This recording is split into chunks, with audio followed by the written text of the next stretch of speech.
برای مادرجان‌ها، همسرها، اپا و خواهرها همه روز ایده.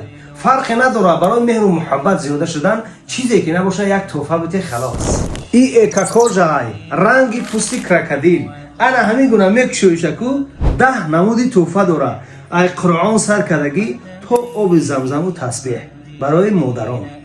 این پالتو نیست، این ای پوستی اشتر بهترین جای نماز است خیلی که میبینید برای پدر و مادرها و با این پشماش کو ابسولوت دانه میکنه خیلی که میبینید و 4 رنگ داره، سیاه، زرد، ایش سری و سفیدش باشه دو کنه.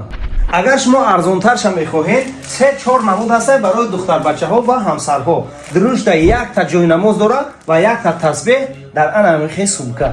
این توفه های نازنین شما میتوانید که در رقم های ما که در زیر نوار است تماس گرفته دسترس بکنید. خداوند تن و جانتان صحت باشه. آمین. رأسك الزاكي أمثك كل أشواقي